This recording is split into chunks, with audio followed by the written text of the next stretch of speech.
dan.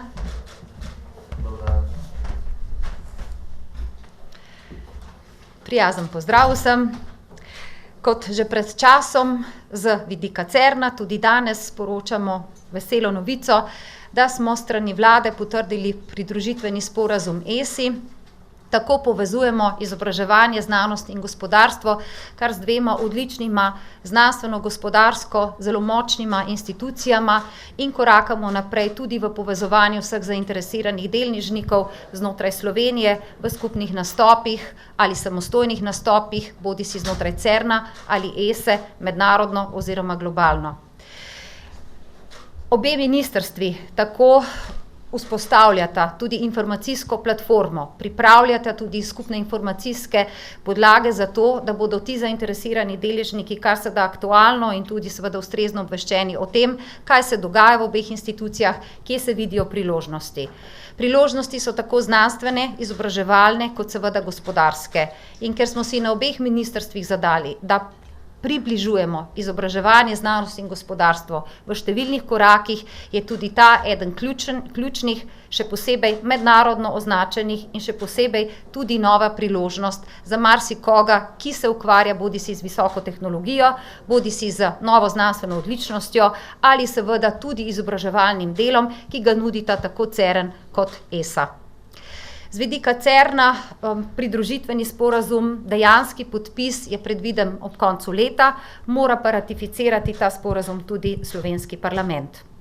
Z vidika ESE koraki že tečejo, pravzaprav so tudi vsebine že znane in sicer od pridružitvenega sporazuma naprej seveda povezujemo ne le izobraževanje, znanost in seveda gospodarstvo, ampak dodajamo tudi kulturne vsebine že z zatečenimi izkušnjami in seveda tudi veliko slovenskega znanja skupaj, ki ga ponujamo tudi mednarodno.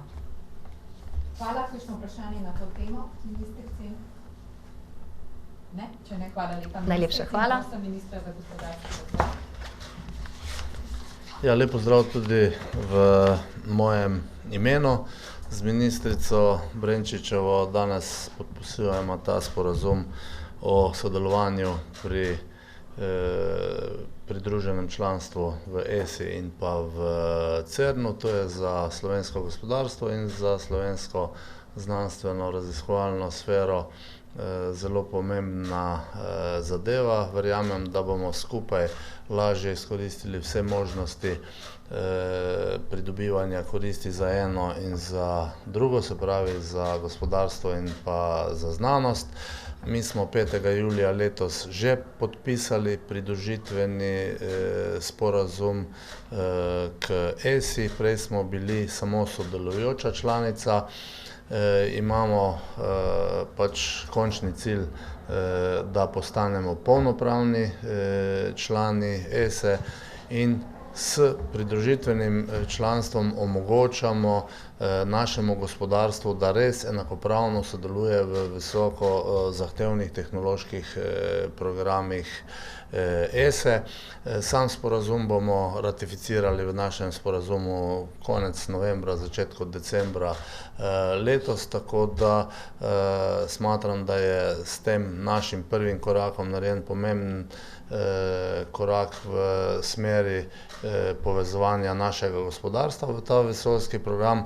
Z skupnim delovanjem pa verjamem, da bomo v obeh organizacijah ustvarili boljše pogoje za gospodarstvo in pa za znanost. Hvala. Hvala, kakšno vprašanje za ministra za gospodarstvo? Ja, sem ne na to temo. Se prečujem prva za Aha, izvolite. Gospod Počivalšek, zanima me, kako to, da ste pred kratkim ste izjavili, da imamo uravnotežen proračun, ugotovilo se je, da imamo 700 milijonov minusa, pa me zanima, kaj konkretno in katere ukrepe ste pri svojem delu sprejeli za gospodarsko rast. Sploh ne razumem vprašanja.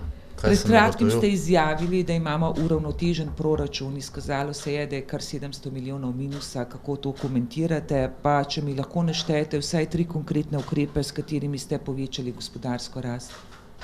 No, gledajte, najprej treba povedati, da je naš proračun uravnotežen na bazi maastrichtskega dogovora, da je naš primanjkljaj v okviru tega, prej pa ni bil.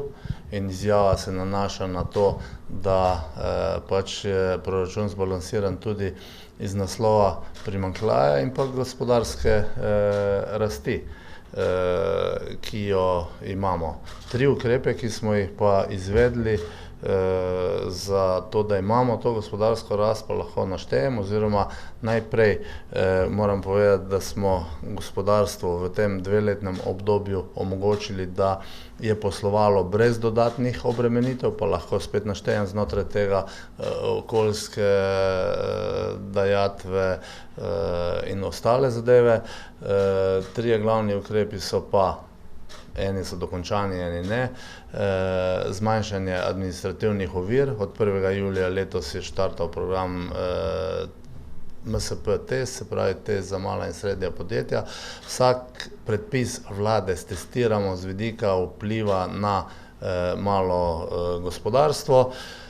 Drugi ukrep je sicer z našega zornega kota ne dovolj velik, je pa prva stopnica, je to ta mala davčna reforma, in tretji ukrep je v zaključku ali pa dokument, ki ga pripravlja Ministrstvo za delo, družino in socialne zadeve, se pravi dokument za dostojno delo, v katerem pač želimo narediti en korak naprej k fleksibilizaciji delovnopravne zakonodaje. Hvala, še vprašanje. Anja Zaletelj, Finance. Gospod minister, par vprašanj glede Lahovnikovega zakona. V začetku leta ste napovedovali ukinitev oziroma spremembo tega zakona, pa me zanima, zakaj se to še ni zgodilo oziroma kdaj in kako ga boste spremenili. Pa na to temo še, kako komentirate objavo posnetkov sej upravnega odbora DUTB, kjer je Marko Simoneti govoril o tem, da ni problem obvoditi Lahovnikovega zakona in je potem to tudi naredil. A boste ukrepali, če ja, kako? No, najprej moram povedati, da nisem nikoli izjavil, da bomo ukinili Lahovnikov zakon, ampak sem vedno izjavljal in tudi delamo na tem, da Lahovnikov zakon nadgradimo. Zato, ker so se razmere od takrat, ko je bil Lahovnikov zakon sprejet, spremenile. Mi imamo zdaj sprejeto strategijo upravljanja državnega premoženja, imamo SDH, ki je v glavnem odgovorna organizacija, ki skrbi za teh čez 100 podjetij, za teh čez 11 milijard evrov premoženja, in mi moramo priti do pogojev za to, da se bo plačilo menedžmenta, ki vodi državna podjetja, pač odrejalo v relaciji s pomenom in pa uspešnostjo poslovanja posameznega podjetja. Lahovnikov zakon to v tem trenutku onemogoča. Poti do tja so 2, ali preko pač razdelanega sistema nagrajevanja znotraj SDH-ja, kar bo ali pa ne bo potrdila vlada, ali pa direktno nadgradnja tega zakona, za kar si prizadevamo na našem ministrstvu. Do odločitve za pot bo prišlo v kratkem in jaz sem optimist, da bomo to zadevo tudi naredili, zato ker je potrebno priti do te nadgrajene zadeve na tem področju, če hočemo imeti bolj efikasno in bolj uspešno upravljanje našega državnega premoženja. Teh posnetkov pa ne morem komentirati, lahko povem samo to, da smo kot varuhi tega zakona odgovorni na Ministrstvu za gospodarski razvoj in tehnologijo in da bomo vse, in to tudi počnemo, poskuse obvoda pač po zakonu tudi sankcionirali. Hvala. Še zadnje vprašanje. To je bilo tudi v bistvu, ja, Maja Derča, Radio Slovenija. Sej kolegica Anja je zastavila to vprašanje. Se pravi, na vladi trenutno ne problematizirate prejemkov v DUTB-ju. Ti posnetki sej upravnega odbora pa razkrivajo, da je možno pač dobiti plačo kot upravljavec premoženja, potem tudi z menedžersko pogodbo sklenjeno s podjetjem DUTB-ja in še menedžersko pogodbo s katerim od državnih podjetij. Če to drži, kar ste povedali, bomo to problematizirali, vendar je za poslovanje DUTB-ja odgovorno Ministrstvo za finance. Zato tega jaz ne morem komentirati v tem trenutku. Hvala lepa. Hvala ministru. Lep dan. Pozdravljeni. Pravkar sem se vrnil z Japonske, kjer sem imel srečanje z japonskim premijerjem Abejem.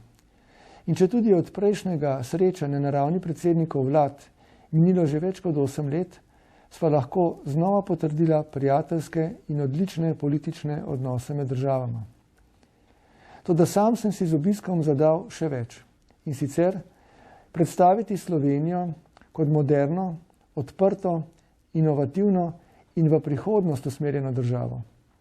Državo s trajnostno naravnano razvojno strategijo, ki je na teh temeljih odprta tudi za tuje naložbe v naše gospodarstvo.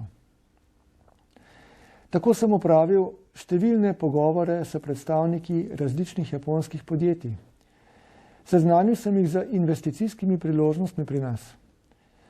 Z zadovoljstvom sem jim lahko predstavil stabilne finančne in gospodarske razmere v Sloveniji. Prav tako sem jih seveda spomnil na naš odličen geostrateški položaj, ki je lahko zanje najugodnejša pot v srednjo Evropo. Izpostavil sem tudi našo dobro razvito infrastrukturo, visoko kvalificirano delovno silo z zavidljivim znanjem tujih jezikov. Z vlado znova odpiramo vrata našemu gospodarstvu. Slovenijo sem namreč trdno odločen vrniti na seznam držav, ki so prepoznavne in gospodarsko uspešne članice mednarodne skupnosti. In z veseljem vam lahko povem, da so prvi rezultati mojega obiska na Japonskem že tu. Okoli 30 podjetij pod okriljem Japonske gospodarske zveze največjih japonskih podjetij, Keidan Ren, bo že čez približno 2 tedna obiskalo Slovenijo.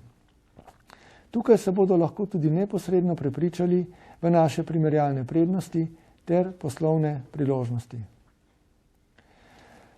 Ob tem pa želim z vami deliti dodatno izkušnjo z obiska Japonske, kjer sem skupaj z japonskim kolegom Abejem nagovoril tudi udeležence mednarodno priznanega znanstvenega foruma. Izkazalo se je, da je Slovenija z dosežki svojih znanstvenikov že široko prepoznavna in marsikje celo v samem svetovnem vrhu. S ponosom sem nanizal prenekatere slovenske mednarodno priznane uspehe v znanosti. V še večji ponos pa mi je bilo, ko sem lahko spoznal slovenske raziskovalce, ki celo kot vodilna ekipa sodelujejo pri nadgradnji japonskega pospeševalnika električno nabitih osnovnih delcev Keck Institut v Tsukubi. Morda še ne veste, da k tej nadgradnji finančno prispeva tudi Slovenija s približno 1,5 milijona evrov. Vlada namreč po nekaj letih upadanja znova dviguje financiranje slovenske znanosti in raziskav, ker se zavedamo potrebe po znanstvenem prispevku za naš boljši jutri. Obisk ocenjujem kot vnovično potrditev, da smo Slovenci lahko mednarodno primerljivi, da zmoremo presežke in pogled naprej. To je Slovenija, ki jo predstavljam, ko grem na tuje. To je Slovenija, kot si jo želimo. Slovenija, ki je odprta, cenjena, predvsem pa dežela, ki ponuja priložnosti za odličnost in razvoj. In izkoristimo jih. Prijazen pozdrav vsem. Kot že pred časom z vidika CERN-a tudi danes sporočamo veselo novico, da smo strani vlade potrdili pridružitveni sporazum ESI. Tako povezujemo izobraževanje, znanost in gospodarstvo, kar z 2 odličnima znanstveno-gospodarsko zelo močnima institucijama in korakamo naprej tudi v povezovanju vseh zainteresiranih deležnikov znotraj Slovenije v skupnih nastopih ali samostojnih nastopih, bodisi znotraj CERN-a ali ESE, mednarodno oziroma globalno. Obe ministrstvi tako vzpostavljata tudi informacijsko platformo, pripravljata tudi skupne informacijske podlage za to, da bodo ti zainteresirani deležniki kar se da aktualno in tudi seveda ustrezno obveščeni o tem, kaj se dogaja v obeh institucijah, kje se vidijo priložnosti. Priložnosti so tako znanstvene, izobraževalne, kot seveda gospodarske. In ker smo si na obeh ministrstvih zadali, da približujemo izobraževanje, znanost in gospodarstvo v številnih korakih, je tudi ta eden ključnih, še posebej mednarodno označenih in še posebej tudi nova priložnost za marsikoga, ki se ukvarja bodisi z visoko tehnologijo, bodisi z novo znanstveno odličnostjo ali seveda tudi izobraževalnim delom, ki ga nudita tako CERN kot ESA. Z vidika CERN-a pridružitveni sporazum, dejanski podpis je predviden ob koncu leta, mora pa ratificirati ta sporazum tudi slovenski parlament. Z vidika ESE koraki že tečejo, pravzaprav so tudi vsebine že znane in sicer od pridružitvenega sporazuma naprej seveda povezujemo ne le izobraževanje, znanost in seveda gospodarstvo, ampak dodajamo tudi kulturne vsebine že z zatečenimi izkušnjami in seveda tudi veliko slovenskega znanja skupaj, ki ga ponujamo tudi mednarodno. Hvala, kakšno vprašanje na to temo, ministrici? Ne, če ne, hvala lepa. Najlepša hvala. Sem ministra za gospodarstvo. Ja, lep pozdrav tudi v mojem imenu. Z ministrico Brenčičevo danes podpisujemo ta sporazum o sodelovanju pri pridruženem članstvu v ESI in pa v CERN-u. To je za slovensko gospodarstvo in za slovensko znanstveno raziskovalno sfero zelo pomembna zadeva. Verjamem, da bomo skupaj lažje izkoristili vse možnosti pridobivanja koristi za eno in za drugo, se pravi za gospodarstvo in pa za znanost. Mi smo 5. julija letos že podpisali pridružitveni sporazum k ESI, prej smo bili samo sodelujoča članica. Imamo pač končni cilj, da postanemo polnopravni člani ESE in s pridružitvenim članstvom omogočamo našemu gospodarstvu, da res enakopravno sodeluje v visoko zahtevnih tehnoloških programih ESE. Sam sporazum bomo ratificirali v našem sporazumu konec novembra, začetku decembra letos, tako da smatram, da je s tem našim prvim korakom narejen pomemben korak v smeri povezovanja našega gospodarstva v ta vesoljski program. Z skupnim delovanjem pa verjamem, da bomo v obeh organizacijah ustvarili boljše pogoje za gospodarstvo in pa za znanost. Hvala. Hvala, kakšno vprašanje za ministra za gospodarstvo? Ja, sem ne na to temo. Se prečujem prvo za Aha, izvolite. Gospod Počivalšek, zanima me, kako to, da ste pred kratkim ste izjavili, da imamo uravnotežen proračun, ugotovilo se je, da imamo 700 milijonov minusa, pa me zanima, kaj konkretno in katere ukrepe ste pri svojem delu sprejeli za gospodarsko rast. Sploh ne razumem vprašanja. Pred kratkim ste izjavili, da imamo uravnotežen proračun, izkazalo se je, da je kar 700 milijonov minusa, kako to komentirate, pa če mi lahko naštejete vsaj 3 konkretne ukrepe, s katerimi ste povečali gospodarsko rast. No, gledajte, najprej treba povedati, da je naš proračun uravnotežen na bazi Maastrichtskega dogovora, da je naš primanjkljaj v okviru tega, prej pa ni bil, in izjava se nanaša na to, da pač je proračun zbalansiran tudi iz naslova primanjkljaja in pa gospodarske rasti, ki jo imamo. 3 ukrepe, ki smo jih pa izvedli za to, da imamo to gospodarsko rast, pa lahko naštejemo, oziroma najprej moram povedati, da smo gospodarstvo v tem 2-letnem obdobju omogočili, da je poslovalo brez dodatnih obremenitev, pa lahko spet naštejem znotraj tega okoljske dajatve in ostale zadeve. 3 glavni ukrepi so pa, eni so dokončani, eni ne. Zmanjšanje administrativnih ovir. Od 1. julija letos je štartal program MSP test, se pravi test za mala in srednja podjetja. Vsak predpis vlade stestiramo z vidika vpliva na malo gospodarstvo. Drugi ukrep je sicer z našega zornega kota ne dovolj velik, je pa prva stopnica, je to ta mala davčna reforma, in tretji ukrep je v zaključku ali pa dokument, ki ga pripravlja Ministrstvo za delo, družino in socialne zadeve, se pravi dokument za dostojno delo, v katerem pač želimo narediti en korak naprej k fleksibilizaciji delovnopravne zakonodaje. Hvala, še vprašanje. Anja Zaletel, Finance. Gospod minister, par vprašanj glede Lahovnikovega zakona. V začetku leta ste napovedovali ukinitev oziroma spremembo tega zakona, pa me zanima, zakaj se to še ni zgodilo oziroma kdaj in kako ga boste spremenili.